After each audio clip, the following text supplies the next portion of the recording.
à tous, je vous retrouve aujourd'hui pour une nouvelle vidéo qui va être la continuité de ma première vidéo qui était sur ma transition capillaire.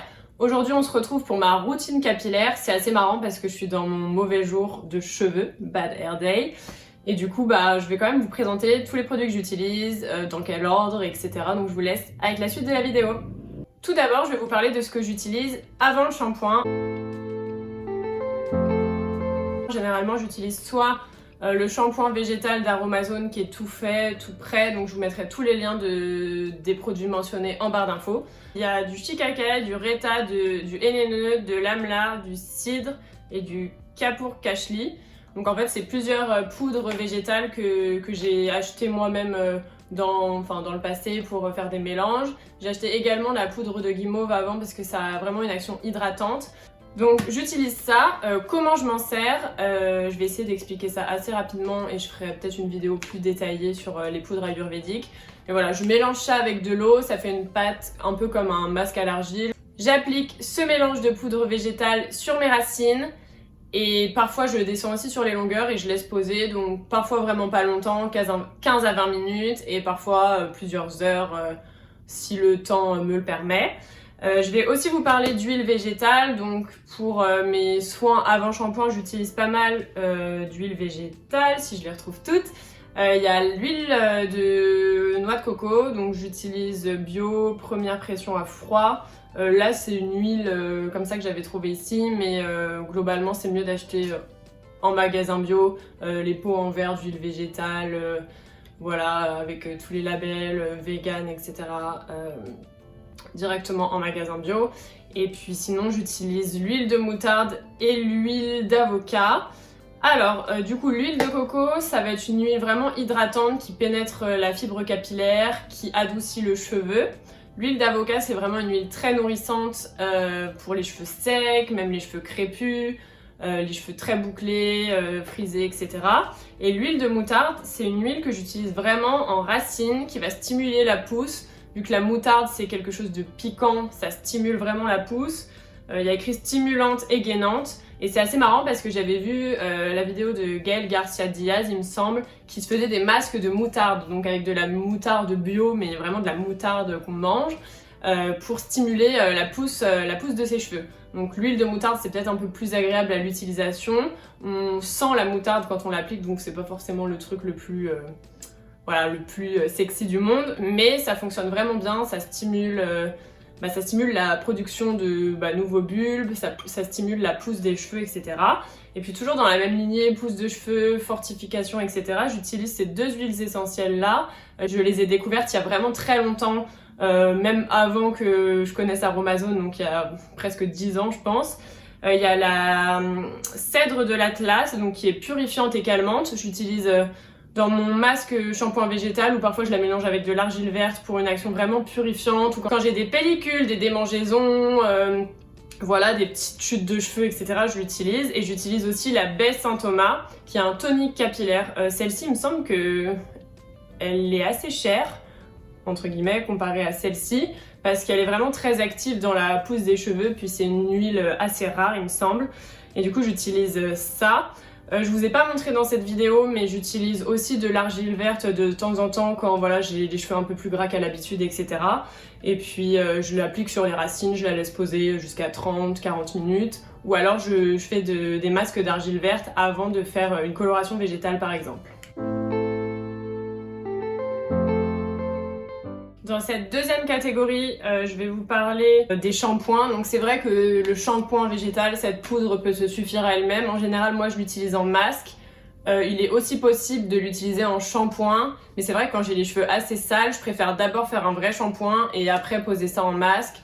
Ou alors parfois juste poser ça en shampoing, ça peut faire l'affaire. Mais moi j'aime vraiment mieux bien me laver les cheveux parce que je les lave pas non plus tous les jours. Concernant mes shampoings, j'en ai plusieurs, j'en ai même beaucoup en ce moment, mais je suis rentrée en France cet été, donc j'en ai vraiment profité pour en acheter quelques-uns, parce que c'est vrai qu'au Canada ou au Québec on trouve pas forcément autant de marques bio de aussi bonne qualité. Il y en a, mais voilà, j'ai aussi mes petites habitudes. Donc le premier shampoing que j'utilise depuis le plus longtemps en fait entre tous les shampoings, c'est un shampoing solide. J'ai plus la boîte et elle a changé il me semble, mais du coup là ça va être c'est la même marque mais c'est pas exactement le même shampoing. Donc c'est la marque, je sais pas comment ça se dit, Druid, on dirait que ça se dit comme ça. Donc c'est un shampoing solide. Donc moi j'ai la version shampoing doux. Donc il me semble que c'est vraiment pour tout type de cheveux, assez hydratant quand même, en tout cas pas asséchant. Il est vraiment super, il mousse, il dure quand même assez longtemps. Il faut faire attention dans la douche de ne pas le laisser à proximité de l'eau directement, mais le mettre bien asséché parce que sinon il fond assez facilement. Donc je le passe comme ça 5 fois je dirais pour faire une bonne mousse. Parfois j'en fais 2, ça dépend vraiment voilà, de mon ressenti, si j'ai les cheveux très sales ou pas. Du coup cet été j'en ai profité pour acheter celui-là, donc c'est pour les cheveux gras. Je voulais vraiment tester un autre shampoing de la marque. En plus le packaging est recyclable, il me semble. Slow Cosmetic, cruelty free. Voilà, il y a quand même des labels assez intéressants. Puis c'est vrai que ça dure assez longtemps, c'est fabriqué en France. Donc là on va dire que c'est pas local parce que je l'ai ramené de France. Mais si vous habitez en France en tout cas, n'hésitez pas avec cette marque. Franchement je suis assez satisfaite pour l'instant. Je pense que ça fait bien 6 mois que je l'utilise, donc je suis vraiment contente. J'ai aussi un autre shampoing, donc là j'ai complètement craqué pendant le confinement. Je sais pas si vous voyez bien, c'est un shampoing de la marque Kraua. Une odeur quand même assez forêt, donc il y a écrit avec le pouvoir de la forêt. C'est un shampoing classique pour avoir les cheveux brillants et en bonne santé. Et ça protège aussi les cheveux colorés. Pareil, je m'en suis servi quand même. Alors faut savoir que c'est un shampoing assez cher. En euros, je sais pas vraiment, mais peut-être une trentaine d'euros pour un shampoing, c'est abusé, je suis totalement d'accord. Mais je voulais tester, ça faisait longtemps que je voyais passer des bons avis sur ce shampoing. Et c'est vrai que parfois je fais, par exemple, mon shampoing solide en racine pour vraiment bien nettoyer. Et après je fais ce shampoing-là, je laisse quelques minutes pendant que je me lave le corps et tout. Et je trouve que, enfin voilà, il n'y a même pas besoin d'après-shampoing, ça fait les cheveux doux, légers, brillants. Alors pour le prix, voilà, encore une fois, si un jour vous voulez tester, pourquoi pas. Après, c'est pas du tout le shampoing que je rachèterais, puis j'essaye de l'alterner pour pas le finir trop vite. Mais il est vraiment pas mal. Et j'en ai 2 derniers, un top et un flop dans ces 2-là. Il y a le shampoing Désert Essence, il est vegan, etc. Puis il y a quand même une bonne composition. Donc c'est un shampoing clarifiant, citron et arbre à thé, donc tea tree. Et ça c'est top pour mon type de cheveux, ça nettoie vraiment en profondeur, voilà, les cheveux sont doux, brillants, vraiment ça nettoie bien. Et j'avais acheté celui-ci cet été avant de partir en vacances. Léa Nature, alors franchement pour moi, je trouve que ça lave pas assez bien les cheveux. Je sais pas, j'ai pas eu forcément un coup de cœur pour ce shampoing là. Du coup on est 2 à s'en servir pour qu'il soit plus vite utilisé. Cette marque-là, il y en a quelques-uns que j'aimais bien, mais c'est vrai que celui-ci, à part l'odeur, voilà, il lave les cheveux correctement, mais moi j'ai vraiment besoin d'un effet vraiment plus nettoyant pour sentir mon cheveu propre. Alors je sais que c'est pas forcément ce qu'il y a de mieux dans le sens où si ça mousse beaucoup, comme je l'ai dit dans la précédente vidéo, c'est qu'il y a beaucoup de tensioactifs, mais j'ai besoin plutôt d'un shampoing pour les cheveux gras ou pour voilà, les cheveux normaux qui va vraiment être clarifiant plutôt qu'un shampoing sous forme de crème, si vous voyez ce que je veux dire. Donc maintenant je vais vraiment passer à tout ce qui est après-shampoing masque. En termes d'après-shampoing, j'ai celui-ci de la marque encore une fois Léa Nature pour les cheveux secs, à très secs. On peut s'en servir en après-shampoing, en masque, en low-pou. Honnêtement, souvent ce que je fais, c'est que je me mouille les cheveux en entrant dans la douche, je mets de l'après-shampoing, le temps de faire, voilà, de me laver, etc. Et je fais mon shampoing et je rince le tout. Donc je l'ai laissé poser 3 à 5 minutes. En général, ou parfois je le laisse même poser 1 heure sur cheveux mouillés à la fin de ma douche. Enfin, je me fais un chignon avec l'après-shampoing. Honnêtement, n'importe quel après-shampoing bio un peu hydratant pourrait faire l'affaire. Moi, c'est vrai que j'en utilise de toutes marques. Souvent le désert essence à la noix de coco ou le désert essence à la mangue. Ou quand j'étais en France, je prenais quand même pas mal Léa Nature, ou en général, je prends en fonction du prix, de la compo. Mais vraiment, j'ai pas de favori en termes d'après-shampoing et je pourrais, je pense, même m'en passer. Mais c'est plus parfois pour voilà, vraiment bien les démêler, etc. quand j'ai accumulé pas mal de nœuds. Et j'en ai un autre, c'est le Cosliss. Donc celui-là, vraiment plus gros coup de cœur quand même.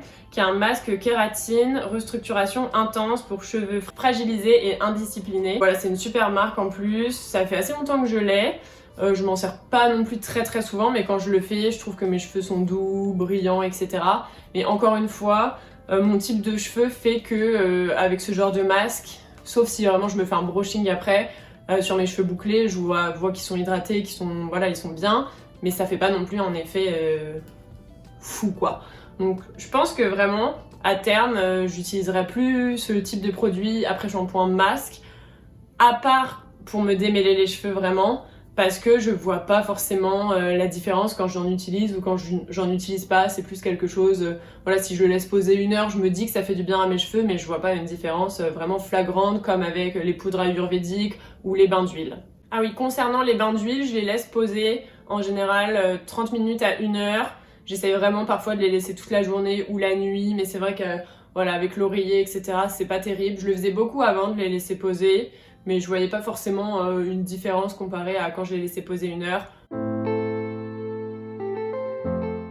Concernant les produits que j'utilise entre chaque shampoing ou après mon shampoing quand mes cheveux sont secs, etc., il y en a plusieurs. Cet été, j'ai acheté ce produit-là de la marque Les Secrets de Loli. Vous devez connaître si vous vous intéressez à tout ce qui est produit pour cheveux bouclés. Donc c'est une gelée capillaire pour les cheveux bouclés. Il faut en général l'appliquer puis faire comme ça des scrunchs, je sais plus trop comment on dit, mais sur les boucles, même la tête à l'envers, et vraiment voilà, travailler la boucle en remontant les cheveux vers le haut pour vraiment définir les boucles. C'est une gelée, donc franchement ça peut se rapprocher un peu du gel d'aloe vera. J'utilise aussi le gel d'aloe vera de la même manière, donc j'ai celui-ci qui est neuf encore, mais j'en ai un ancien que je termine, et je le mets aussi parfois quand je veux vraiment les cheveux bouclés, bien définis, etc. Je vois pas forcément tellement de différence entre les deux produits, si ce n'est que celui-là va un peu mieux définir la boucle. Celui-ci, finalement, si le lendemain on veut passer un coup de brosse pour enlever les résidus, c'est possible. Après, moi, je me coiffe quasiment pas les cheveux entre chaque shampoing parce que voilà, quand j'ai mes boucles, si je me brosse les cheveux, ça fait un effet catastrophique. Vous devez aussi connaître ça si vous avez les cheveux bouclés. Donc il y a vraiment ces deux produits que j'utilise pour vraiment définir mes boucles. Après, voilà, quand j'ai pas le choix, j'utilise du shampoing sec. Alors la compo est pas terrible. Je sais que c'est pas forcément bon pour la planète non plus.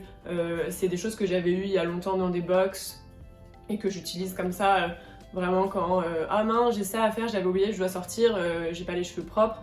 Du coup, j'en utilise de temps en temps, mais je vous le recommanderais pas forcément, ni une marque en particulier. Je sais qu'avant, j'utilisais de la poudre d'orange que j'avais mis dans un vaporisateur à poudre Aromazone. J'ai des amis aussi qui utilisent ça et ça fonctionne plutôt pas mal. Faut vraiment travailler un peu le produit, se coiffer après pour enlever les résidus blancs. Je sais que maintenant il y a sûrement plusieurs marques bio qui font des poudres de shampoing sec finalement, donc à regarder en fonction de vos besoins, mais c'est vrai que ça dépanne pas mal entre deux shampoings. Moi, il faut savoir que je me lave les cheveux 2 fois par semaine maximum. J'essaye vraiment d'espacer, puis il y a vraiment un moment dans la semaine, pendant 1 jour ou 2, où mes cheveux sont pas forcément très propres et je me fais des coiffures comme aujourd'hui. Il y a aussi d'autres produits que j'utilise entre chaque shampoing, c'est des huiles. Donc j'ai l'huile anti-frisottis de John Masters Organic qui est bio, qui est pas mal. J'utilise plus pour le côté nourrissant ou quand voilà, j'ai des petits bébés airs, j'en mets un petit peu et j'étale bien. Et puis j'ai eu cet échantillon là que j'utilise depuis longtemps, que j'avais rempli parce que j'avais aussi le format full size.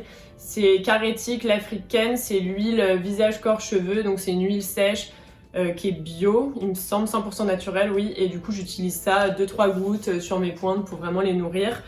Et dans le même principe, j'ai l'huile de brocoli, l'huile de Pracaxi qui est lissante et démêlante, brocoli qui est aussi lissant et qui est un embellisseur capillaire. Le brocoli c'est assez spécial honnêtement, donc parfois je la mets un peu en bain d'huile dans des préparations, mais aussi parfois quelques gouttes voilà, entre 2 shampoings parce que je sens mes cheveux un peu secs, et parfois c'est une manière aussi de me recoiffer un petit peu, etc. Je fais soit des cures de levure de billère, donc ça c'est quelque chose que j'ai ramené de France, soit sinon ici il y a des cures peau, ongles, cheveux, donc j'essaye d'en faire 1 à 2 par an pendant voilà, 1 mois d'affilée minimum ou 2 en fonction de ma chute de cheveux. Faut savoir que je perds pas mal mes cheveux depuis l'arrêt de la pilule et même avant je les perdais quand même beaucoup. Après ça dépend des saisons, je pense que voilà, ici il fait froid, ça passe de chaud à froid directement, donc je pense que c'est aussi lié aux saisons. Et il y a une autre chose dont je voulais vous parler, c'est que je fais des colorations végétales, ça doit pas se voir aujourd'hui. Et voilà, je fais des colorations donc aînées ou colorations végétales déjà mélangées. Ma marque préférée c'est Caddy. Il y a aussi la marque Aromazone que j'ai pas mal utilisée parce que vraiment le prix est très abordable. Donc je vous ferai vraiment une vidéo dédiée aux colorations végétales. Pourquoi je suis passée aux colorations végétales? Parce qu'avant je faisais des balayages blonds dans mes cheveux. Il faut savoir qu'avec une coloration végétale on peut pas passer de brune à blonde. On peut pas faire vraiment des choses extravagantes comme ça vu que c'est un produit naturel, c'est des plantes.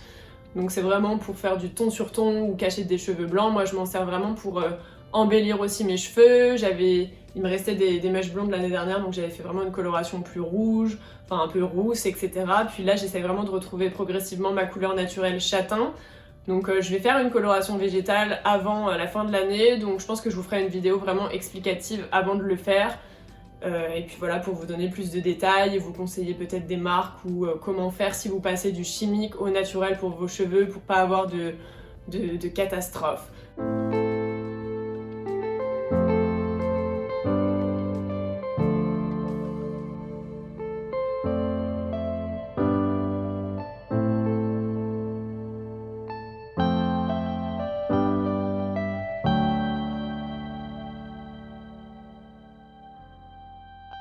Donc en tout cas, si vous avez aimé cette vidéo, n'hésitez pas à commenter, à me donner vos petits conseils, à me poser des questions si vous en avez, et puis on se retrouve la semaine prochaine pour une prochaine vidéo.